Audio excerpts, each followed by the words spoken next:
어젯밤 이 자리에서 펼쳐졌던 뮤직 페스티벌의 감동이 아직도 남아 있어서 입가의 미소가 사라지지 않습니다. 여러분도 그러시죠? 청년들 어제 수고 많았어요. 우리 일생에 잊지 못할 순간들이 몇 번 있는데 뮤직 페스티벌은 분명히 그중 한 장면이 될 것입니다. 이렇게 마음껏 하나님께 예배하기 위하여 모일 수 있는 이런 공간이 있고 많은 성도들이 함께 찬양할 수 있는 자리가 있다는 것은 얼마나 감사한 일인지 모릅니다. 처음 교회가 시작되던 때에는 그럴 만한 공간들이 없었습니다. 유대인들은 예수님을 철저히 배척했기 때문에 그리스도인들은 회당에 모일 수가 없었습니다. 그래서 초기 그리스도인들은 일단 하나님께 예배하기 위해서는 어떤 공간부터 확보를 해야만 했습니다. 그래서 오늘 본문에서도 보면 개인의 집을 공동체 모임을 위해서 예배의 장소로 개방하는 헌신을 볼 수 있습니다. 그러나 솔직히 말씀드리자면 이 헌신이 쉬운 것이 아닙니다. 신실한 믿음을 가진 사람들만 그 예배의 자리에 오는 것이 아니라 이제 막 예수를 믿기 시작한 사람들, 어디 한번 예수에 대해 들어보자라고 호기심을 가진 사람들, 각양각색의 사람들을 자기 집에 들어오도록 개방을 한다는 것은 큰맘 먹어야 할 수 있는 헌신입니다. 그렇게 헌신함으로 오늘 예배의 장소를 제공한 집주인의 이름은 성경에 나와 있지는 않지만 오늘 이 사건으로 인해서 이 집주인은 하나님 앞에 앞으로 감사할 것들이 너무나 많이 생겨나게 됩니다. 야, 예배를 위해서 우리 집을 개방하기를 참 잘했다. 이런 생각이 들고 앞으로 그럴 기회가 생기면 또 헌신하고 싶다라는 생각이 들 것입니다. 그것이 하나님께서 지금 이 헌신을 기쁘게 받으신 증거이기도 했습니다. 오늘 7절 말씀을 같이 한번 보겠습니다. 7절을 같이 한번 읽습니다. 그 주간에 첫날에 우리가 떡을 때려하여 모였더니 바울이 이튿날 떠나고자 하여 그에게 강론할세 말을 밤중까지 계속하매. 아멘. 그 주간의 첫날 이렇게 시작합니다. 그 주간의 첫날은 언제입니까? 주일날입니다. 유대인들의 안식일은 토요일입니다. 그러나 예수님께서 부활하신 날은 안식 후 첫날, 즉 주일날입니다. 그리고 오순절 마가의 다락방에 성령께서 임하심으로 교회가 처음 탄생한 날 역시 안식 후 첫날이었습니다. 따라서 사도들로부터 시작하여 예수 믿는 사람들은 자연스럽게 그날을 주님의 날, 예배드리는 날로 인식하기 시작을 했습니다. 그래서 주일날 모여서 하나님께 예배하는 공동체가 되었습니다. 일주일의 시작을 주일 예배를 드리는 것으로부터 시작하는 아름다운 공동체가 된 것입니다. 오늘 본문에서 사람들은 주일날 저녁에 떡을 때려 하여 모였습니다. 성경에서 보여지는 저녁 예배의 모습을 우리는 오늘 이 본문 속에서 보게 됩니다. 떡을 때려 하여에서 때려 하여 클라우라는 이 헬라어 단어는 성찬식을 의미합니다. 그때는 매 예배 시간마다 성찬식이 있었습니다. 클라우, 떼다 라는 이 단어는 으깨어, 부서뜨려서 찢어주다 이런 의미를 가지고 있었습니다. 예수 그리스도께서 이 땅에 생명의 떡으로 오셔서 당신의 몸을 십자가에 으깨어 부서뜨려 찢어주신 고난의 사건을 성찬식으로 묘사한 것입니다. 그래서 전통적인 성만찬의 방법은 성찬위원들이 커다란 빵을 준비하면 성도들이 예수님의 몸이 찢겨지심을 기념하면서 그 빵을 찢어서 먹는 것입니다. 저희 교회도 코로나 전까지만 해도 직접 성도들이 빵을 뜯어서 성찬 예식을 올렸습니다. 그러나 이제는 접촉을 최소화하기 위해서 빵을 칼로 미리 다 잘라서 하나씩 집어서 먹도록 성찬식을 진행하고 있습니다. 여러분, 그렇다고 해서 성찬식의 의미가 약해지는 것은 아닙니다. 오늘 설교 후에 세례식과 함께 성찬식이 있는데 오늘 이 말씀이 여러분의 믿음에 큰 깨달음이 될 수 있기를 축원합니다. 이제 이 주일 저녁 예배를 마치면 사도 바울은 내일 드로아를 향해 떠나게 됩니다. 그러니까 이곳에서의 마지막 밤이 되는 것입니다. 그래서 언제 다시 이 성도들을 만나게 될지 기약을 할 수 없었기 때문에 한마디라도 더 예수 그리스도의 말씀을 가르쳐주고 싶었습니다. 그래서 이른 저녁에 시작한 이 예배가 한밤중까지 계속 설교 말씀이 진행되고 있는 장면입니다. 그런데 재미있는 것은 사도 바울은 설교를 못하기로 소문난 사람이었습니다. 여러분, 고린도후서 11장에 보면 사도 바울은 자기를 가리켜서 이렇게 표현을 합니다. 내가 말에는 부족하나 예수 그리스도의 복음에 대한 지식은 부족하지 않다, 이렇게 표현을 합니다. 여러분, 대학 교수님들도 보면 정말 아는 것은 많은데 강의를 진짜 지루하고 어렵게 하는 사람들이 있지 않습니까? 사도 바울이 딱 그런 스타일의 사람이었습니다. 그러면 여러분, 말을 지루하고 어렵게 하는 사람이라면 여러분, 설교라도 짧게 해야 되는데 이날따라 내일 떠나야 한다는 아쉬움 때문에 설교가 한밤중까지 길어진 겁니다. 8절 9절을 보겠습니다. 8절 9절을 같이 한번 읽습니다. 우리가 모인 윗다락에 등불을 많이 켰는데 유두고라는 청년이 창에 걸쳐 앉아 있다가 깊이 졸더니 바울이 강론하기를 더 오래 하며 졸음을 이기지 못하여 3층에서 떨어지거늘 일으켜보니 죽었는지라. 아멘. 여러분, 성경은 졸음을 이기지 못하여 3층에서 떨어지거늘 일으켜보니 죽었더라. 예배 드릴 때 졸음을 이기지 못한다고 해서 여러분 염려하지 마시고 안심하십시오. 우리 교회는 1층이라서 그럴 걱정은 없습니다. 여러분, 이 집의 다락방은 굉장히 넓은 장소였습니다. 마가의 다락방에도 보면 120명이 모여서 그들이 함께 모여 기도를 할 수 있을 정도로 이 시대에는 넓은 다락방을 가진 대저택들이 있었습니까? 이만한 공간, 우리 교회만한 공간이 있었다는 겁니다. 오늘 이 예배를 위해서도 꽤나 잘 사는 사람이 예수를 믿게 되었던 것 같습니다. 은혜를 받고 그 예배의 장소를 지금 자기 집에 다락방으로 제공을 하고 있는 것입니다. 자기에게 하나님이 물질을 많이 주시고 이렇게 큰 집에서 넉넉하게 살게 하신 것이 하나님께서 자신에게 주신 달란트라고 생각을 했던 것입니다. 그것을 그는 깨닫고 집주인은 자기 달란트로 지금 하나님 앞에 헌신을 하고 있는 장면입니다. 그렇습니다. 하나님께서 우리에게 남과 다르게 더 잘하는 것, 더 좋은 것, 더 많은 것을 주셨다면 그것은 하나님이 우리에게 주신 달란트입니다. 그리고 그 달란트를 주실 때에는 반드시 목적이 있다라는 사실을 기억하셔야 됩니다. 집주인은 자기 달란트를 10분 활용해서 넓은 다락방을 개방했고, 오늘 말씀을 보니까 저녁이라 어두워서 등불도 많이 준비를 했습니다. 아무래도 사도 바울이 내일 떠난다는 소식이 있었기 때문에 더 많은 사람들이 예수님의 말씀을 들으려고 모였던 것 같습니다. 그때 오늘 말씀을 보니까 유두고라는 청년이 앉을 자리가 없어서 창가에 걸터 앉았습니다. 우리는 여기서 이 유두고라는 청년에 대해서 묵상을 좀 해볼 필요가 있습니다. 한글식 발음은 유두고 이렇게 기록되어 있지만 헬라어 발음은 유티코스입니다.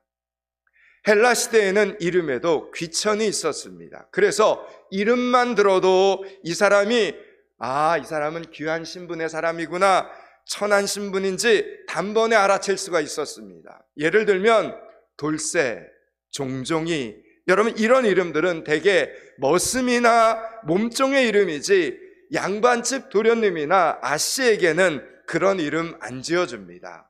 당시 유티코스라는 이름은 두 종류의 사람들에게 붙여주었습니다. 첫째는 노예들입니다. 두 번째는 종들의 이름이었습니다. 때문에 이 유두고라는 청년은 남의 집에 노예나 종이었다는 것입니다. 그런데 유두고는 감사하게도 사도 바울을 만나 사도 바울의 영향을 받게 됩니다. 그리고 사도 바울을 통해 복음을 듣고 예수 그리스도를 믿게 되었습니다.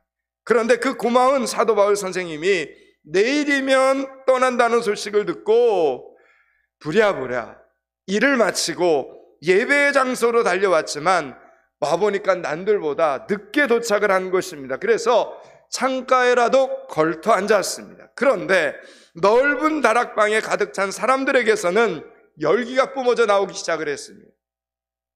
게다가 등불도 오늘 말씀을 보니까 많이 켜두었기 때문에 거기서 뿜어져 나오는 일산화탄소 같은 가스를 빼내기 위해서 집주인은 창문을 열어둔 것입니다. 그러다 보니 창가에 앉은 유두고는 시간이 지나면 지날수록 하루 종일 일을 하고 왔기 때문에 몸은 피곤하고 설교는 지루하고 가스로 인하여 슬슬 졸음이 쏟아지기 시작을 한 겁니다. 그러다가 그만 3층에서 떨어지게 되었고 그 젊은 청년이 그 자리에서 죽고 말았던 것입니다. 이게 내용입니다. 여러분, 그러면 사람이 갑자기 예배를 드리다가 떨어져 죽었습니다. 그러면 예배가 계속되었겠습니까? 중단되었겠습니까? 중단되었습니다. 그때 사람들은 어떤 생각을 했겠습니까? 하루 종일 남의 집살이를 하느라 고단한 청년이 하나님의 말씀을 한마디라도 더 듣고 싶어서 지친 몸을 이끌고 예배의 자리에 왔다가 그만 죽었으니 이 자리를 여러분 성령 충만한 자리라고 해석을 하겠습니까? 아니면 불길한 자리라고 생각을 하겠습니까? 이것은 하나님의 저주가 아니냐 생각하지 않겠습니까? 그래서 사람들이 수군수군 거리기 시작을 한 겁니다. 10절입니다. 10절 말씀을 같이 읽습니다. 바울이 내려가서 그 위에 엎드려 그 몸을 안고 말하되 떠들지 말라, 생명이 그에게 있다 하고. 아멘. 사람들은 어찌 보면 참 단순합니다. 자기에게 편하고 좋은 일이면 축복이라고 생각하고 자기에게 어렵고 힘든 일이라면 저주라고 생각을 합니다. 거기에 무슨 하나님의 더 깊은 뜻이 있지 않겠느냐? 잠잠하며 기다리는 법이 없습니다. 사람들은 야, 이게 뭔 일이래 도대체. 하나님께 영광을 드리는 이 예배 시간에 사람이 죽어나가다니 왜 하나님께서는 막아주지 않았지? 이러면서 떠들어대기 시작을 했습니다. 그 갑작스런 사건과 소란스러움으로 인하여 하나님 앞에 올려지던 예배가 지금 중단이 되어버렸습니다. 그러자 사도 바울이 오늘 10절 말씀을 보니까 내려옵니다. 죽은 시체가 올라갈 수 없으니 산 사람이 내려가야 하는 것입니다. 여러분, 예수님께서 이 땅에 내려오셔야만 했던 이유는 인간인 우리가 하나님께로 올라갈 방법이 없으니까 하나님께서 직접 우리에게 이 땅 가운데 내려오신 것입니다. 여러분, 사도 바울은 예배 중에 이런 갑작스런 죽음을 당한 유두고라는 이 청년이 한없이 불쌍하게 느껴집니다. 그래서 마치 아비가 자식을 끌어안듯 죽은 시체를 끌어안고 내 자식처럼 불쌍히 여기면서 생명의 주인이신 하나님께 생명을 기도한 것입니다. 그런데 놀랍게도 그 기도가 그 자리에서 응답이 되어 죽었던 유두고가 살아나게 된 겁니다. 12절입니다. 12절 말씀을 같이 한번 읽습니다. 사람들이 살아난 청년을 데리고 가서 적지 않게 위로를 받았더라. 아멘. 여러분, 이번에는 사람들이 아까보다 더 놀라웠습니다. 여러분, 산 사람은 죽을 수 있지만 죽은 사람은 다시 살아날 수 없는 것이 우리 인생의 질서이기 때문입니다. 그 인생의 질서마저도 바꾸시는 이 하나님의 기적이 오늘 예수 그리스도의 이름으로 모인 이 예배의 현장에, 예배의 자리에서 일어났다라는 사실입니다. 여러분, 인간은 말씀을 들을 때 잘 안 듣습니다. 그런데 들은 말씀을 눈으로 직접 체험하게 될 때 어떻습니까? 인간은 들은 말씀을 눈으로 직접 체험할 때 가장 확실하게 믿게 됩니다. 그래서 하나님께서는 기독교가 전파되는 초창기에 수많은 기적들을 초대교회 가운데 하나님이 직접 눈으로 보도록 보여주셨던 것입니다. 예수 그리스도께서는 예수 믿는 사람들이 그동안 율법에 젖어 있던 형식적인 신앙의 잠에서 좀 깨어나기를 바라셨습니다. 이 청년이 지금 죽음에서 살아나는 것을 통해서 오늘 들은 이 사도 바울의 설교 말씀이 그저 귀로 듣고 끝나는 말씀이 아니라 눈으로 직접 체험하면서 저들의 마음속에 깊이 깊이 새기는 간증의 밤이 되기를 원하셨던 것입니다. 평생 잊을 수 없는 은혜의 밤, 축제의 밤이 되기를 바라셨던 것입니다. 유두고가 죽었다가 다시 살아난 사건으로 인하여 집주인은 예배를 위해 지금 자기 집을 제공했다가 사람이 죽어나가는 집, 이런 오명을 뒤집어 쓸 뻔한 겁니다.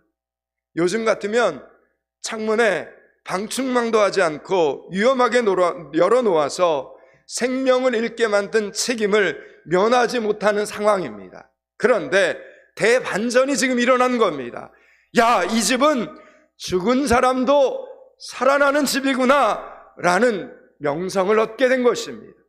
자, 그렇다면 여기서 한 번 더 생각해야 하는 것은, 우리가 생각해 봐야 될 것은 유두고의 입장입니다. 유두고의 입장. 여러분, 유두고는 바울을 통해서 예수님을 믿게 됩니다. 그는 예수님을 믿었습니다. 자, 이제 예수 믿었으니 죽으면 어디 갑니까? 천국에 갑니다. 예수 믿고 죽었으니 그는 천국에 갔습니다. 젊은 나이에 죽은 것이 안타깝기는 하지만 여러분, 유두고의 신분은 다시 살아난다고 해도 그래봐야 노예 아니면 남의 집 종입니다. 죽었다가 다시 살아나도 이 세상에서는 또다시 고단한 인생을 그는 살아야만 합니다. 그러니 어차피 지금 천국에 간 것이니까 아픔도 슬픔도 가난도 없는 곳, 신분 차별도 없는, 그리고 억울한 일도 서러운 일도 없는, 여러분, 천국에서 영원히 행복하게 사는 것이 유두고의 입장에서는 훨씬 낫지 않겠습니까? 유두고가 신세한탄하고 자살을 한 것도 아니고 그 일은 분명히 사고로 일어난 일이었습니다. 어찌 보면 그는 예배를 드리다가 죽었으니 그동안 죄 지은 것에 대해서 회개 기도를 하고 사죄의 선언을 받았고 깨끗한 몸과 마음으로 그는 천국에 갔습니다. 보면 어르신들 중에도 죽을 때 고통스럽지 않도록, 자녀들에게 짐이 되지 않도록 기도하는 분들이 어르신들 중에는 많이 있습니다. 예배를 드리다가 기도하다가 설교하다가 죽을 수만 있다면 여러분, 그것도 큰 복 중의 하나입니다. 그런데 왜 유두고는 그런 상황 속에서 천국에 갔는데 왜 유두고는 다시 살아나야만 했냐라는 이야기입니다. 집주인을 위해서입니까? 아니면 설교를 너무 길게 했던 사도 바울의 책임을 면해주기 위해서 유두고는 다시 살아나야만 했습니까? 혹시라도 저녁 예배까지 드리러 온 열심 있는 사람들이 시험에 들까 염려가 되어서 유두고는 천국까지 갔다가 다시 고단한 인생을 살기 위해서 이 세상에 돌아와야만 했습니까? 아닙니다, 여러분. 성경을 묵상해 보면 유두고가 그렇게 죽는 것은 유두고를 사랑하신 하나님 아버지의 뜻이 아니었기 때문입니다. 비록 그 시대에 비천한 신분으로 살아가면서 고생하고 있는 청년이 맞았지만 하나님께서는 이 청년을 사랑하셨습니다. 아직 그의 인생은 끝나지 않았습니다. 그렇게 죽도록 고생만 하다가 끝날 인생이 아니었습니다. 이 땅의 삶이 너무 힘들어서 눈물을 흘릴 때도 많이 있었지만 그때마다 하나님께 기도하면서 고난을 이겨내는 순간이 그의 인생에 아직도 많이 남아 있었습니다. 그 기쁨은 힘들 때 흘리던 눈물과는 비교도 안 될 만큼 너무나 좋은 감격의 눈물이라는 것을 예수님은 알고 계셨습니다. 실패도 있겠지만 기도함으로 극복해 나가는 날들이 있기에, 아픔도 있지만 회복되어 더 건강하게 일어서는 날들이 있기에 지금은 비록 가난한 청년이지만 점점 능력 있고 실력 있는 존경받는 어른으로 성장하는 날들이 그에게 아직 남아있기에 지금 죽으면 너무나 아까운 것입니다. 물론 천국의 삶은 이 땅의 삶과는 비교도 안 될 만큼 정말 좋은 것이지만 여러분, 천국은 이미 하나님의 자녀들에게 약속되어 있는 것입니다. 서두르지 않아도 된다는 이야기입니다. 이 땅에서 감사와 감격과 희열과 승리와 영광을 경험하며 마침내 하나님 아버지의 사랑하심과 우리 주 예수 그리스도의 은혜를 마음껏 찬양하며 살다가 그때 가도 되는 곳이 여러분 천국입니다. 그래서 하나님께서는 누구 때문이 아니라, 다른 사람 때문이 아니라 이 유두고라는 청년 그 본인의 인생을 위하여 그를 다시 한번 하나님이 살려주신 것입니다. 그에게 오늘 본문의 제목처럼 빛나는 인생을 살아갈 수 있는 순간들이 아직은 너무 많이 남아있는데 살아서 그 순간들을 맛봐야 되지 않겠습니까? 사랑하는 여러분, 하나님은 유두고라는 이 청년을 사랑하셨습니다. 돈 많은 집주인만 사랑하시는 것이 아니라 충성스럽게 하나님의 복음을 전파하는 사도 바울만 사랑하는 것이 아니라 가난한 청년이었지만 이 가난한 청년 유두고도 하나님은 사랑하셨습니다. 그런데 이 하나님이 유두고만 사랑하시는 것이 아니라 저와 여러분도 사랑하십니다.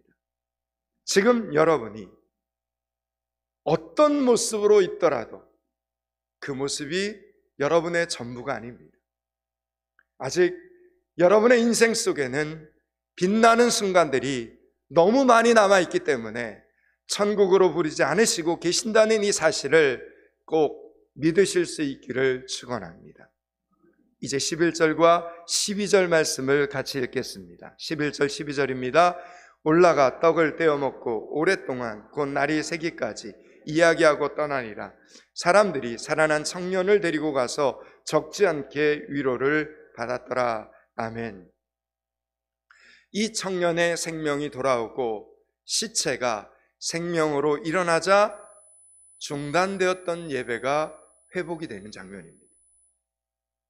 떡을 떼며 성만찬을 통해서 예배가 온전히 하나님께 올려지는 장면입니다.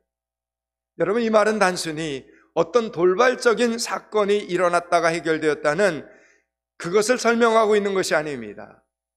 유도고라는 청년의 죽음을 통해서 왜 이 땅에 예수 그리스도께서 육신의 몸을 입고 오셔서 당신의 몸을 찢어 으겨 부서뜨려서 우리의 모든 사망 권세를 덮어버리시는가를 설명하고 있는 장면이라는 겁니다. 우리의 죽을 수밖에 없는 인생을 빛나는 인생으로 바꾸기 위해서라는 이야기입니다. 여러분, 세상 천지 어디에도 하소연할 수 없는 우리들의 운명을 예수님과 함께 빛나는 인생으로 살아갈 수 있는 길을 십자가 위에서 만드신 것을 오늘 본문을 통해서 우리에게 설명을 해주는 장면입니다.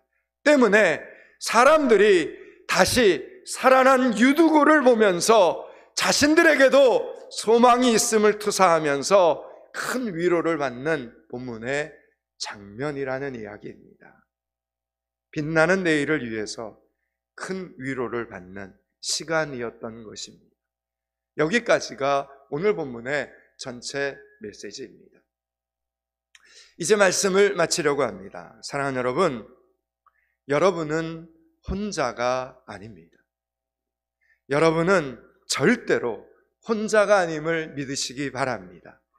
십자가에서 여러분의 모든 죄를 대신 갚으신 예수님께서 여러분과 영원히 동행하시며 여러분을 도우시고 여러분을 위로하시고 여러분을 격려하시면서 빛나는 인생으로 인도하고 계심을 믿으라는 이야기입니다. 그렇게 기뻐하고 감사하는 여러분의 은혜의 날들, 남은 날들이 되실 수 있기를 주님의 이름으로 축원합니다. 기도하겠습니다. 하나님, 도우시고 위로하시고 격려하시면서 빛나는 인생으로 인도해 주시는 주님과 동행하는 삶을 살게 하여 주시옵소서. 예수 그리스도 이름을 받들어 기도드리옵나이다. 아멘.